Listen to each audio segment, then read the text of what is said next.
Greetings, sisters and brothers, family, and siblings. There's been a lot happening lately, both here at CSEA and statewide, that I want to share with you. Most of it will probably be news to you, though some of it you already know, but likely have questions about. So let's dig in. First, I am thrilled to announce that we officially had a perfect legislative session this year. That means every single one of the 6 CSEA-sponsored bills that we brought to the Capitol this year has been signed into law by the governor. Let's take a look at what we've achieved. Senate Bill 270, carried by Senator Maria Elena Durazo, finally gives some teeth to the requirements for districts to provide us with new employee information. It's important for CSEA to have this information so we can inform new employees of their rights, including their right to join our union. SB 270 gives PERB the ability to assess penalties on employers for non-compliance up to $10,000. This bill was proposed by our CSEA legal department. Assembly Bill 289, carried by Assemblymember Lisa Calderon, reforms our merit system elections to ensure fairness, provide transparency, and eliminate a district's ability to intimidate employees. This bill was proposed by 3 CSEA chapters and approved by delegates at the CSEA 2020 Annual Conference. Assembly Bill 275, carried by Assemblymember Jose Medina, sets a 6-month maximum probationary period for community college classified employees working in non-merit districts, giving them the same maximum probation periods as classified employees working in merit districts and in K-12. This bill was proposed by CSEA's Government Relations team. Assembly Bill 22, carried by Assemblymember Kevin McCarty, expands funding for traditional kindergarten to all 4-year-olds regardless of the birth date. The bill language was enacted in the 2021 state budget and will be phased in over the next 4 years. This bill was proposed by 2 CSEA chapters and approved by delegates at the CSEA's 2019 Annual Conference. Senate Bill 411, carried by Senator Dave Cortese, ends the exorbitant penalties our CalPERS retirees who inadvertently violate the working after retirement rules, including the work limitations of 960 hours per year. This bill was requested by CSEA retired annuitants and written by CSEA Government Relations team. And last, but certainly not least, is Assembly Bill 438, carried by Majority Leader Eloise Gomez Reyes. This historic bill has been a long time coming and will finally create layoff parity between classified staff and our certificated and administrative colleagues. That's right, AB 438 will standardize the layoff process so all school employees receive the same March 15th layoff notice and hearing rights, regardless of job title.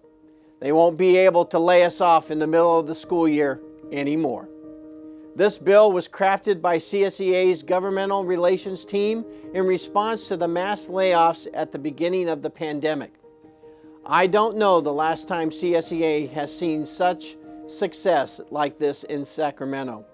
And remember, this is coming after we already secured historic levels for funding in public education in this year's budget and got nearly $500 million to rehire laid off paras and hire new paras to help students recover lost learning opportunities. This is a testament to our dedicated legislative committee and our talented governmental relations team. But even with their hard work, this was only possible because of your support for the Victory Club that helped elect labor-friendly lawmakers who support workers' rights in California. It was our strength in unity that made this happen, and our jobs and lives are better for it. Congratulations and thank you so much. You may have seen some of the legislative action in the news, but I'm sure you've seen an announcement on Friday that California will be the first state in the nation to add the COVID-19 vaccination to the well-established list of vaccines currently required for in-person instruction. This requirement will be implemented in 2 phases. All school staff, as well as students aged 12 and up, must be vaccinated by the first full term following the FDA's full non-emergency approval of the vaccine for the 12 to 15 age group. The second phase will be triggered when full approval is given for our students aged 5 to 11. There is a possibility that the federal government may release guidelines and regulations on COVID-19 vaccinations for all employees that could speed up this timeline. If that happens, you can count on us to let you know. So, just like we all must be vaccinated against a wide variety of diseases like measles, mumps, and polio, to name a few, all school staff must add the FDA-approved COVID-19 vaccine to our vaccination cards in the first phase. It's important to understand that this will be a legal requirement that we must all follow. It will not be optional, and the issue of whether vaccines are required cannot be bargained. Other than a disability or a religious reason, CSEA will have no legal basis to defend members who refuse to be fully vaccinated by the deadline, whenever it may be. Just like we cannot help you if you refuse any of the other vaccinations we must have to work on a school site. As we have been saying for quite some time now, broad vaccination is the only way we're getting out of this pandemic. That's why we're seeing vaccination requirements being widely adopted by both public and private employers.